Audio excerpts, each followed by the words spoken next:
Welcome to Heartbreak Chronicles. The coffin was too small. Thaddeus Blackwood stood in his woodworking shop, gazing at the polished pine box he had crafted with his own hands. 3 feet long, just right for a child, just right for his daughter. His rough fingers traced the smooth edges of the wood. No splinters, nothing that could hurt her. A rare disease, the doctor had said. Sudden onset, nothing we could do. Thaddeus's jaw tightened. Behind him, the door creaked open, but he didn't turn around. "It's beautiful," came Vivian's voice, her tone unnaturally calm. Thaddeus didn't respond. His wife's heels clicked against the concrete floor. "The funeral home called," she continued. "They need it by 4 o'clock. Thaddeus nodded, still not looking at her. "I know. I've been thinking," Vivian said, moving closer. "After all this is over, maybe we should consider moving away. A fresh start." Thaddeus's hand stopped on the coffin. "She's not even in the ground yet." "I know," Vivian said, a hint of irritation breaking through her carefully controlled tone. "But we need to think about the future.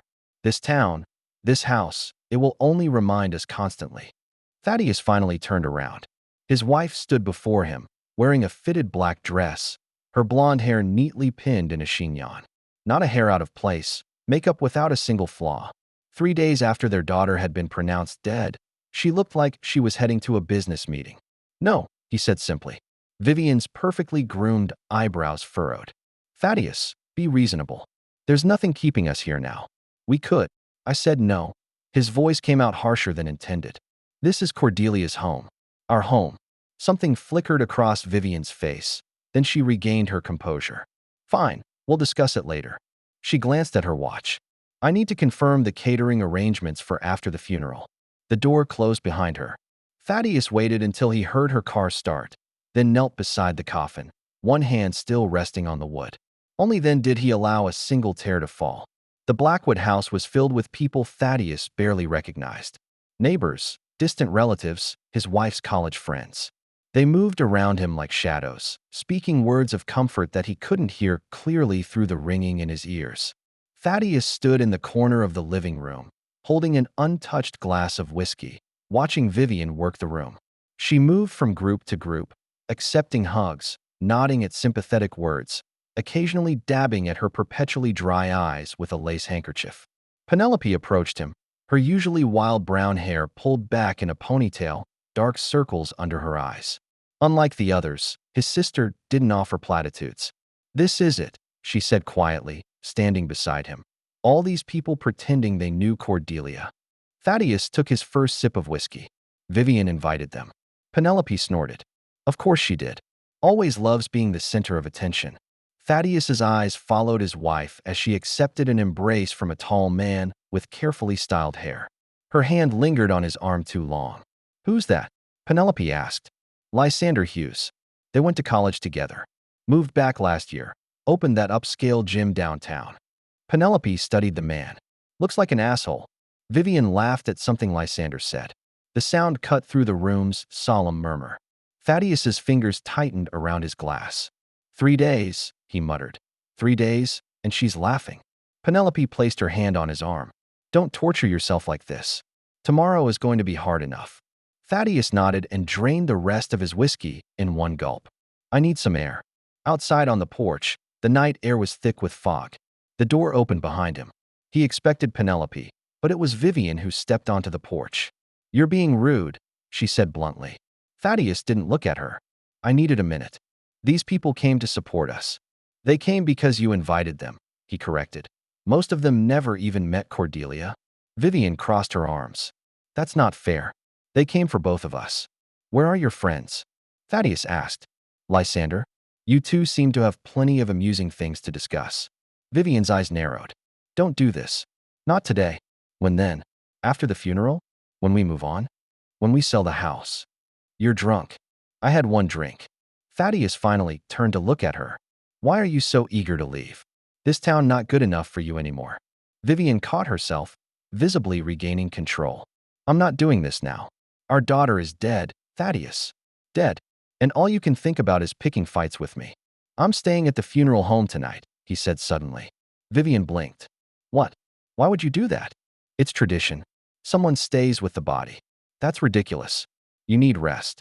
I'm staying, Thaddeus repeated firmly. The funeral home was silent except for the steady ticking of an antique clock on the wall. Thaddeus sat in a straight-back chair beside the closed casket in the private viewing room. Time crawled by. Midnight came and went. Thaddeus never left his post, his eyes never leaving the coffin. In the quiet hours before dawn, when the outside world was at its darkest, Thaddeus heard it. At first he thought it was his imagination, a product of grief and exhaustion. A small, muffled sound. He held his breath, listening intently. Nothing but the clock's ticking and his own heartbeat. Then it came again, clearer this time. "Help me, Daddy." Thaddeus shot to his feet, knocking over the chair. It was Cordelia's voice. His daughter's voice. "Cordelia," he called out, his voice breaking. "Daddy, it's so dark." The voice was coming from inside the coffin. Impossible. She was dead. The doctor had confirmed it. Vivian had identified the body. But that was his daughter's voice. Thaddeus didn't hesitate. He grabbed the coffin lid and pried it open with force, splintering the wood he had so carefully joined. Nails screamed as they were torn from the wood. What he saw inside made his blood freeze. Cordelia lay there, her small body dressed in the white dress Vivian had chosen, but her eyes were open, vacant, unfocused, but open. Her chest rose and fell with shallow breaths, and around her small wrist was a thin metal chain, securing her to the casket's lining. "Cordelia," Thaddeus gasped, reaching for her. Her skin was cool, but not cold. Not dead. "Cordelia, baby, can you hear me?" Her eyes struggled to focus on him. "Daddy," she whispered. "It's dark, scared." Thaddeus's hands trembled as he lifted her up, holding her against his chest. Her body was limp, drugged. Someone had drugged his daughter. This wasn't a miracle. This wasn't a mistake. This was attempted murder. As he held his living daughter, Thaddeus's mind raced. What would happen if he called for help now? Questions, investigations. And whoever had done this, whoever had tried to bury his daughter alive, would know their plan had failed. Thaddeus looked at Cordelia's drooping eyes, the chain still dangling from her wrist. No, he couldn't risk it. Not yet. Before he revealed what he knew, he needed to understand what was happening. He needed to protect his daughter first. First, he had to eliminate any evidence that he had discovered the truth. Thaddeus gently placed Cordelia in the chair, doing his best to repair the coffin lid in the darkness. When it looked passable, he turned to his daughter. "Cordelia," he whispered, stroking her hair. "I need you to be very quiet. Can you do that for Daddy?" She nodded weakly. "Good girl. I'm going to take you somewhere safe. But this has to be our secret." "Okay, secret," she repeated, her voice slurred. Thaddeus wrapped his jacket around her small body and slipped out the funeral home's back door, carrying his daughter into the foggy night. He had until morning to hide her and return before anyone realized what he had discovered. Then he would find out who had tried to kill his little girl. At dawn, Thaddeus slipped back into the funeral home. He had taken Cordelia to Penelope's remote cabin outside town, the only place he knew would be safe. His sister had been shocked, terrified, then grimly determined to help. "Stay with her," he had instructed. "Don't tell anyone. Don't leave under any circumstances." Now back at the funeral home, Thaddeus straightened his rumpled clothes, preparing to face the day. The funeral director approached with a sympathetic smile. "Mr. Blackwood, how was your night?" Thaddeus cleared his throat. "Fine. Thank you for letting me stay." Inside the coffin, Thaddeus had arranged blankets to simulate a child's body. It would have to do. An hour later, he stood in his bedroom at home, mechanically changing into the suit Vivian had laid out for him. His mind was racing, examining every detail of the past few weeks, searching for clues. Cordelia had indeed been sick. That was true. But what if the illness itself was artificial? What if someone had been poisoning his daughter all along, planning to use her death as cover for kidnapping, murder? The bathroom door opened and Vivian appeared, wearing a black dress, her hair and makeup impeccable. She paused when she saw him. "You look terrible," she said. Thaddeus didn't respond, watching her reflection in the mirror as he adjusted his tie. "Did you sleep at all?" she continued. "No." Vivian sighed. "Thaddeus, I know this is difficult, but you need to pull yourself together. People will be watching us today." Thaddeus turned to face her. "Watching us, yes? It's a small town. People will talk." She moved closer, adjusting his already straight tie. "We need to present a united front. Is that what you're concerned about now? How we look?" Vivian's fingers paused. That's not fair. You know I'm grieving. Thaddeus studied her face, searching for any sign of the grief she claimed to feel. Her eyes were clear, her makeup perfect, no sign of the sleepless nights he had endured since Cordelia fell ill. We should go, she said, stepping back. The service starts in an hour. Thaddeus nodded, his resolve set. He would play along. He would observe, and he would figure out exactly what his wife knew about their daughter's supposed death. The funeral was a blur. Thaddeus stood beside the small coffin, accepting condolences from neighbors and friends, his eyes constantly tracking Vivian as she moved through the crowd. She performed grief perfectly. A trembling lip here, a dab at the eyes there, leaning on friends for support at just the right moments. Lysander Hughes was there, offering his condolences with a hand that lingered too long on Vivian's shoulder. Thaddeus noticed how she leaned into that touch. When it came time to lower the coffin, Thaddeus prepared for the performance of his life. As he threw a handful of dirt onto the pine box, he let a single tear roll down his cheek.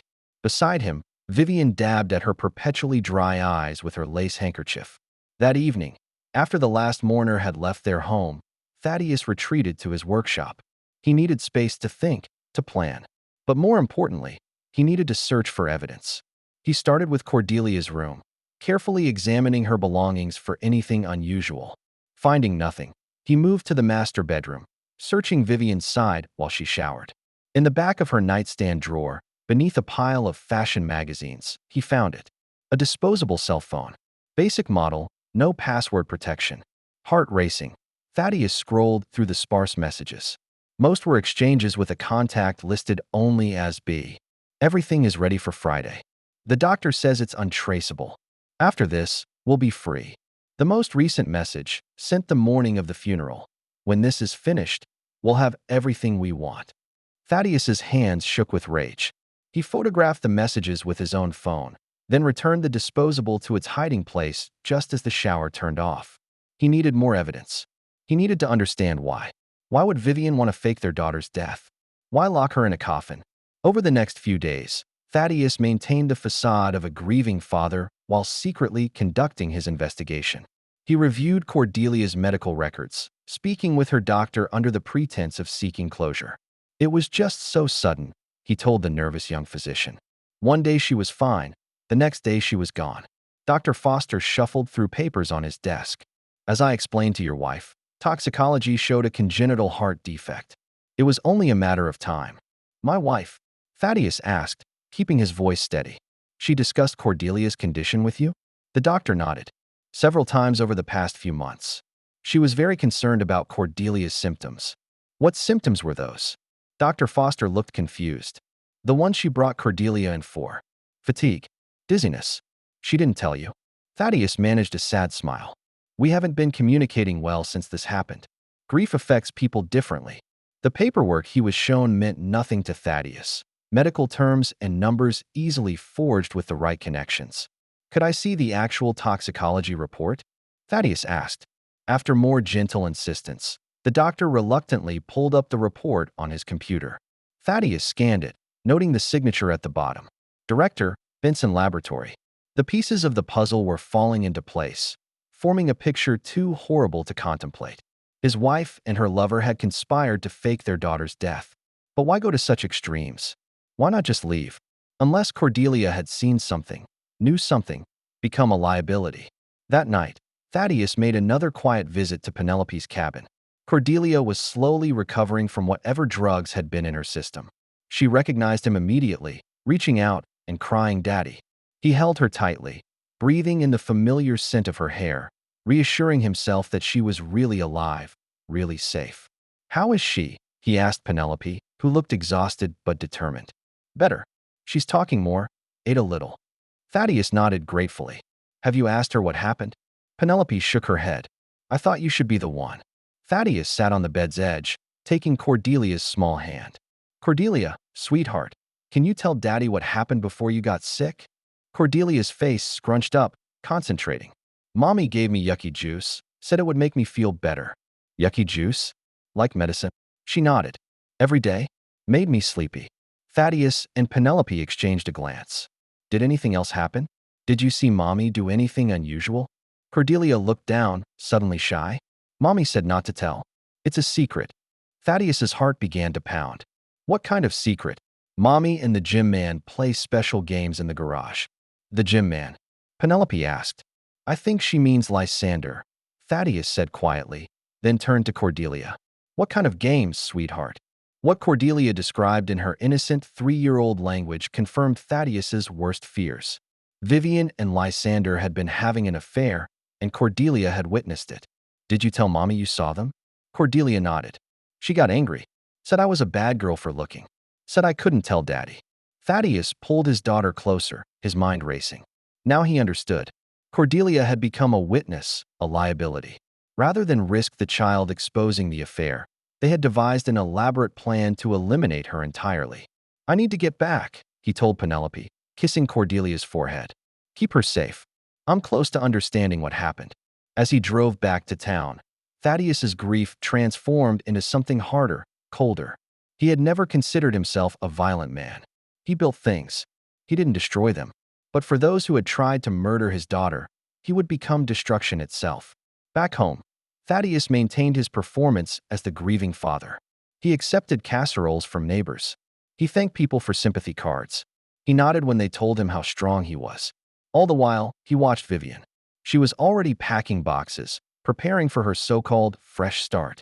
She had contacted a real estate agent, preparing to sell their home. It's too soon, Thaddeus protested, playing his role. It's only been a week. Thaddeus, we can't put our lives on hold forever. Vivian folded another sweater into her suitcase.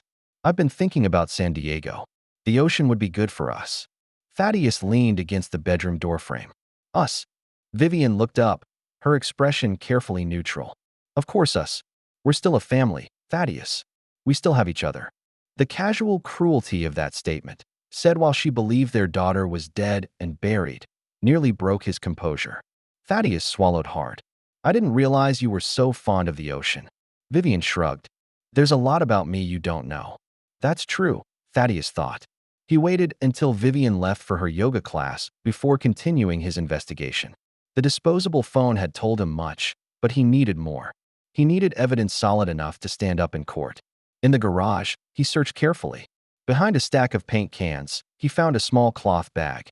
Inside were fabric pieces stained with what looked like blood and several empty medicine bottles with the labels torn off. Most disturbing was a child's blanket, Cordelia's favorite, stained with substances Thaddeus didn't want to identify. That night, after Vivian had gone to bed, Thaddeus slipped into Cordelia's room. He carefully examined her belongings. In a shoebox under the bed, he found her drawings, crayon pictures of their family, and then, hidden at the bottom, darker drawings. A woman and man in the garage, a red bottle labeled medicine, and a rough map showing their house, the road to town, and deep in the forest, a small square marked with a red X. Thaddeus recognized the location, an old hunting cabin, abandoned for years, far from any marked trails. He had come across it once while tracking a wounded deer. Remote, isolated, perfect for hiding someone who shouldn't exist. At dawn, Thaddeus hiked through the dense forest, following paths known only to hunters and wildlife. The cabin appeared just as he remembered, small, weathered, nearly invisible among the thick pines. The door was locked, but the wood was too rotten to resist a solid kick. Inside, Thaddeus found confirmation of his worst fears. The single room had been converted into a prison. Chains mounted to the walls, a small bed, a bucket in the corner. On the table, surveillance equipment showed feeds from cameras hidden throughout Thaddeus and Vivian's house. They had been watching him, planning, waiting. Thaddeus examined everything carefully, photographing it all with his phone. On a corkboard, he found handwritten notes by Lysander, detailing their plan, including the drugs used to simulate death, the bribe to the funeral director, the burial timeline. But what chilled Thaddeus to the bone was the final note. After funeral, V-Sign's house. We collect insurance, leave town. 1 week later, cabin accident. Fire. All evidence gone. They had never intended to let Cordelia live. The funeral was only the first phase of their plan. Thaddeus gathered every piece of evidence he could find, loading it all into his truck. Then he returned to town, his mind clear for the first time since hearing Cordelia's voice from the coffin. He knew what they had done. He knew why. Now it was time to make Vivian learn what happened when you tried to take everything from a man who had already lost everything. Thaddeus waited in the living room for Vivian. The evidence spread across the coffee table. His wife's disposable phone, the blood-stained fabric, photos of the cabin, Cordelia's drawings. A shocking collection that told the story of betrayal beyond imagination. The front door opened, and Vivian called out, "Thaddeus, are you home? I picked up takeout from that Thai place you like." Thaddeus didn't respond. He heard her setting bags down in the kitchen, heard her heels on the hardwood floor as she moved through the house. "Thaddeus." She appeared in the doorway, still wearing her designer workout clothes, her hair pulled back in a perfect ponytail. Her expression shifted from curiosity to concern when she saw him sitting quietly in the dimly lit room. "What are you doing, sitting in the dark?" she asked, reaching for the light switch. "Don't," Thaddeus said quietly. Vivian's hand froze. "What's wrong? You're scaring me." "Am I?" Thaddeus gestured toward the coffee table. "Take a look." Vivian approached, her eyes falling on the items spread before her. He watched carefully, saw the moment recognition came, saw fear quickly masked by confusion. "What is all this?" she asked, her voice steady. "Too steady. You tell me." Vivian picked up the disposable phone. "Where did you find this?" "In your nightstand. Under your magazines." She sat down carefully. "This isn't mine. I've never seen it before." Thaddeus laughed, a sound without humor. "That's your game? Denial?" "This isn't a game, Thaddeus. I don't know what you think you found, but—" Vivian stopped, realizing what she had almost said. "But what?" Thaddeus leaned forward. Vivian stepped back, her composure slipping. "You're not well. You need help." "I've been helping myself," Thaddeus said, picking up photos of the cabin. "Interesting place. That old hunting cabin, set up like a prison. Or a tomb." Vivian's eyes flicked quickly to the photos, then back to his face. "I don't know what you're talking about." "The cameras in our house. The listening devices. You and Lysander have been watching me, planning. But you made one mistake." Thaddeus moved closer. "You didn't make sure she was actually dead before you closed the coffin." Real emotion, not guilt or remorse, but anger, flashed across Vivian's face. "You're insane," she hissed. "Our daughter is dead. You were there. You saw her buried." Thaddeus shook his head. "I saw an empty coffin buried. Cordelia is safe, and she's talking, Vivian. Telling me about the yucky juice you gave her every day. About the games you and the gym man played in our garage." Vivian's face hardened. Even if any of this were true, which it isn't, who would believe an unstable father who dug up his daughter's grave over the word of a loyal wife trying to help her husband through a mental breakdown? "That's your defense?" "I'm crazy." Thaddeus gestured to the evidence. "The police won't think so." Vivian's lips curved into a cold smile. "The police? You think they'll believe you over me? Respected businessman's daughter versus backyard carpenter?" She picked up Cordelia's drawing, examining it with detached interest. "This is your evidence?" A child scribbles. Thaddeus watched her, seeing the real Vivian for the first time. Calculating, cold, completely without remorse. "Why?" he asked simply. "Why not?" She stood, smoothing her workout top. Vivian sighed, abandoning the pretense. "You really don't understand, do you? This house, this land, it's worth a fortune. Your life insurance even more. A divorce would give me half at most. This way, I get everything." "What about Cordelia?" Vivian's expression hardened. "She complicated things. Children talk, Thaddeus. They say the most inconvenient things at the worst times." Thaddeus's hands clenched into fists. "She was your daughter. She was a reminder of a life I never wanted." Vivian stood straight, smoothing her workout top. "It doesn't matter now. You have no real evidence. Your word against mine, and by tomorrow I'll have a restraining order against you for threatening me during a psychotic break." She turned to leave, but Thaddeus's voice stopped her. "I never said where I took her." Vivian turned back. "What?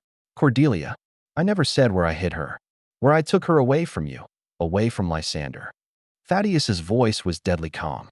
"If anything happens to me, the evidence goes to the police, the newspapers, everyone in town. Pictures, videos, recordings, everything." For the first time, uncertainty flickered across Vivian's face. "You're bluffing." "Try me," Thaddeus challenged. "See what happens when you try to take everything from a man who's already lost everything." They stared at each other, the air between them thick with hatred and the remnants of a life built on lies. Finally, Vivian spoke, her voice ice cold. "This isn't over, Thaddeus." "No," he agreed. "This is just the beginning." After Vivian left the room, Thaddeus collected the evidence, placing it in the safe in his workshop. He had no illusions about what would happen next. Vivian would fight back. She would try to discredit him, isolate him, maybe even eliminate him. He needed help. He needed someone with connections, someone respected who Vivian Blackwood couldn't touch. He needed his sister. Penelope's apartment above the local bar wasn't much. 2 small rooms, furnished with second-hand pieces. But she had been clean for 8 months now, evident in the fresh flowers on the windowsill and the tidy kitchen. "Jesus," she said after Thaddeus explained his confrontation with Vivian. "She actually admitted it? Just like that?" Thaddeus nodded heavily. "Once she realized I knew, there was no point in pretending. She thinks she'll get away with it." Penelope paced the small living room, running her hands through her disheveled hair. "That's sociopathic. She's confident, connected." Thaddeus leaned against the counter. "Her father is the biggest real estate developer in the county. Half the town owes him favors." Penelope stopped pacing. "So what's the plan? We have Cordelia. We have evidence. We go to the police." Thaddeus shook his head. "Not yet. We need more. Something they can't ignore or explain away." Over the next few days, Thaddeus played the role Vivian expected, the grieving father sliding toward instability. He drank conspicuously at the local bar. He missed work. He muttered to himself in public places. Meanwhile, Penelope acquired their own surveillance equipment. Together, they planted cameras and microphones in key locations: Vivian's car, Lysander's office at the gym. As Thaddeus had predicted, Vivian wasted no time positioning herself as the victim. She filed for an emergency restraining order, claiming Thaddeus had threatened her during a psychotic episode. She tearfully told friends about her concerns for her husband's mental health. All of this, Thaddeus and Penelope watched and listened to. 3 days after their confrontation, they got what they had been waiting for. Vivian and Lysander met at the gym after hours, unaware of the camera hidden in the potted plant beside Lysander's desk. "He knows," Vivian said without preamble. "Everything. He claims Cordelia is alive." Lysander cursed, running his hands through his carefully styled hair. "That's impossible. We checked. We made sure." "Well, he says he found her in the coffin before burial. She was drugged but breathing." Lysander slumped heavily in his chair. "If he goes to the police." "He won't. Not yet. He doesn't have enough evidence to implicate us directly." "Then what's his game?" Vivian paced the office, turning to face her lover. "He's trying to scare us. Make us incriminate ourselves." Lysander leaned forward. "Then we need to find that kid. Finish what we started." "No." Vivian's voice was firm. "Too risky now. We need to discredit him first. Make sure that even if he has video of us confessing, no one will believe him." "How?" Vivian smiled coldly. "I've already started. The restraining order. Rumors about his mental state. Tomorrow I meet with Dr. Richardson to arrange a psychiatric evaluation, get Thaddeus committed. Once he's labeled unstable, nothing he says will matter." Lysander looked unconvinced. "What if that doesn't work?" Vivian's expression hardened. "Then we'll have to be more direct." Watching the video feed from Penelope's apartment, Thaddeus felt cold fury wash over him. Even now, knowing he had discovered their plan, they were still scheming. Not to run, not to deny, but to eliminate him and find Cordelia. "We've got them," Penelope said, her eyes fixed on the screen. "This is exactly what we need." Thaddeus nodded slowly. "But it's still not enough. Their word against ours. We need a confession that can't be explained away. How do we get that?" Thaddeus stared at the frozen image of his wife and her lover plotting his destruction. "We turn them against each other." Thaddeus waited until late at night, then called Lysander's number. "Hughes," a sleepy voice answered. "It's me," Thaddeus said, not needing to clarify who he was. "We need to talk." Silence for a long moment on the other end. Then, "You're crazy. There's a restraining order." "About what you were planning to do to my daughter?" Thaddeus's voice was deadly calm. "About the cabin? About the surveillance equipment?" Another silence. "I don't know what you're talking about." "Of course you don't. Just like Vivian doesn't know she'll use you to cut a deal when she's in prison. The manipulator. The mastermind. Poor, abused wife." This got Lysander's attention. "What? Haven't you seen the news? She was arrested." Federal charges. She's already talking to prosecutors about a deal. Thaddeus let the lie hang in the air. Of course, she's blaming everything on you. The manipulative boyfriend. The mastermind. Can't blame her for trying to save her own skin. You're lying. Am I? Turn on the news. Or better yet, call her lawyer. See how quickly she throws you under the bus. Thaddeus waited until he could hear television background noise. Then Lysander's voice, panicked. There's nothing there. Not yet. Give it an hour. Maybe two. When they come knocking on your door, you'll want to have a story ready.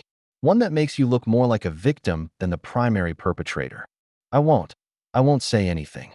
You don't have to, Thaddeus agreed. She's already said enough. But if I were you, I'd consider getting ahead of this. Save myself some years. Then he hung up. Thaddeus gave him 2 hours to stew, then called again. This time Lysander answered immediately. What? She threw you away, Thaddeus said simply. Just like I said she would. Prosecutors now have her full confession. Your only chance is to get there first. Tell your version of the story. My version of the story? Lysander's voice cracked. How Vivian manipulated you, threatened you, forced you to participate in her plan. Thaddeus's voice became more gentle, manipulative. Everyone knows you're a good man, Lysander. A successful businessman.